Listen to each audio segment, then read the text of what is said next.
Je commencerai par Issa Chirouma Bakari. Vous savez, loin du pouvoir dire des choses, c'est le prototype du Camerounais dans l'insatiabilité. C'est le prototype. Dans l'insatiabilité? Oui, c'est le prototype camerounais. Deuxièmement, c'est l'athlète le plus véloce en matière de mercato politique au Cameroun.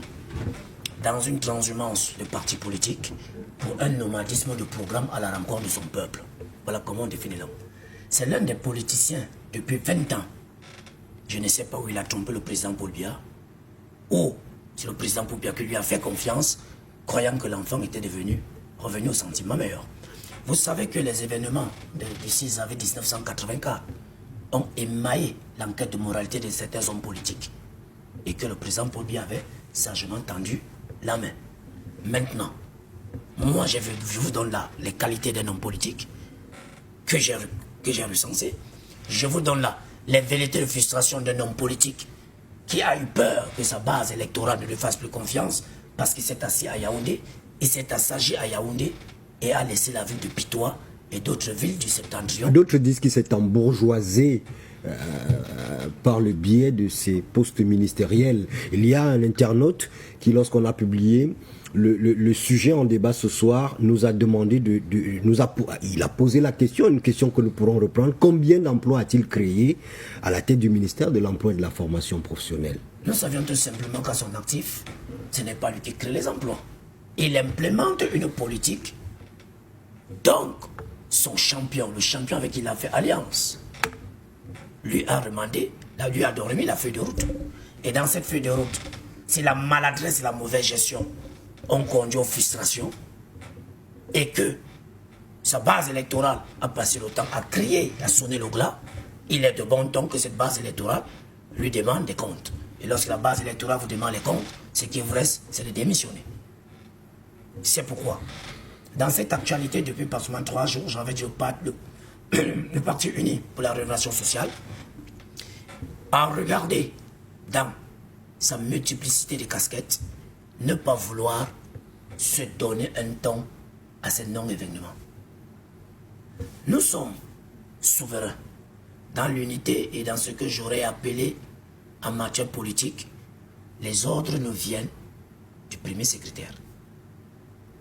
Les ordres nous viennent du premier secrétaire. Et si le premier secrétaire n'a jamais fait une sortie, ça veut dire que personne ne peut décrypter cette actualité au compte du PURS. Chacun décryptera donc cette actualité au compte d'une culture générale et de la manifestation de ce qui se fait en matière de base politique aujourd'hui. En étant donné que le départ de Issa Chirouma Bakari nous plonge ce soir à réfléchir sur les 3 précédents départs. C'est pourquoi j'ai commencé par une grille de lecture en recto verso. Alors, je vais donner de Issa Chirouma Bakari à Ngargaha Manadji. Le père Ngargaha Manadji que j'ai connu, à l'époque, le ministère de la fonction publique et de la réforme administrative avait été greffé au contrôle supérieur de l'État.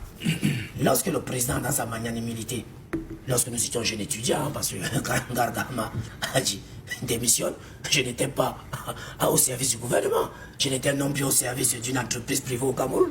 J'étais un jeune étudiant qui savait lire l'actualité par le 20h. Il n'y avait pas encore la multiplicité des télévisions privées et consorts ni Internet. Donc nous étions tous focalisés sur un quotidien national et une chaîne de télévision nationale. Et nous sommes là, une jeunesse camerounaise qui n'a que compris ce qu'on nous a fait comprendre. Aujourd'hui, on a pris un peu d'éveil et que nous puissions déjà définir et calquer l'information comme nous pouvions la calquer et la décrypter.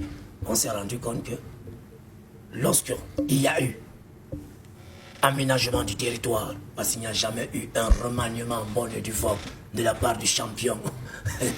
Aménagement du gouvernement. Il y a eu l'aménagement du gouvernement autant pour moi. Lorsqu'il y a eu aménagement du gouvernement, réaménagement du gouvernement, qu'est-ce qui s'est passé dans le réaménagement? On lui a confié un autre poste. Et dans la frustration totale de ce qu'il a décrié les baleines, les pompes du système, il était de bon ton pour lui que tous les rapports qu'il a eu à déposer, qui n'ont pas atteint le champion de cette heure-là, pour qu'il démissionne. Parce que pour lui, pour un monsieur que je connais pour avoir lu 2 ou 3 de ses ouvrages, et de connaître que c'était un fonctionnaire au comité de l'État bien aguerri, et qui a accepté d'aller à la retraite sans demander les 2 ans de prorogation. C'était donc une démission vertueuse, à votre C'était avis? une démission non loin vertueuse, mais beaucoup plus dans la frustration. Parce qu'il avait voulu Implémenter des choses? implémenter des choses, mais à son vouloir, sans attendre ce que le chef de l'État demandait dans un tempo. Ça justifiera donc peut-être son engagement politique C'est pourquoi dans l'ADD? C'est pourquoi il revient au niveau de la CONAC, parce qu'il a compris que la politique implémentée par le chef de l'État, dont il est dépositaire, il est le seul à donner le temps et le tempo. Le temps et le tempo. Et je vais sortir par les 2 autres, si vous le permettez. Bien sûr. Là, je ne décrypte pas l'information, c'est pour essayer de décrypter à la faveur du public et non en ma faveur. Alors, quand on parle du professeur Titus Sezoua, le professeur Titus Sezoua ne démissionne pas du gouvernement parce qu'il aurait souhaité.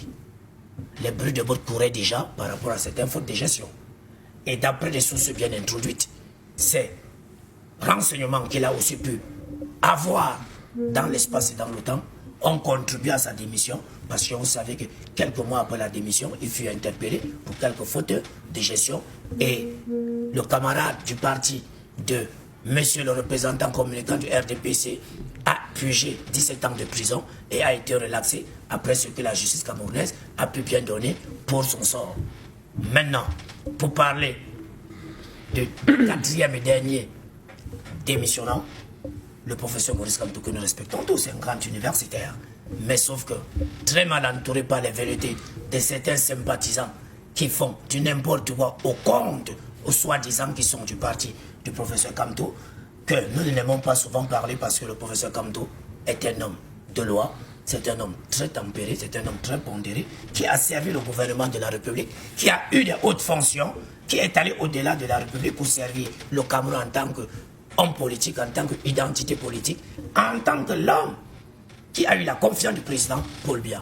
Hélas qu'aujourd'hui, il y a des petits ombres tapis, des petites manifestations tapis dans l'ombre qui essaient de saboter son programme politique, qui essaient de s'incruster à travers ce grand parti qui a eu des grands intellectuels et qui a des grands intellectuels pour essayer de salir la scène politique camerounaise qui a une très bonne scène politique. Voilà comment moi je pense en tant que communicant et aujourd'hui sur la casquette d'un parti qui se veut républicain, je pourrais analyser de façon strictement logique l'histoire politique du Cameroun sur ces 43 dernières années.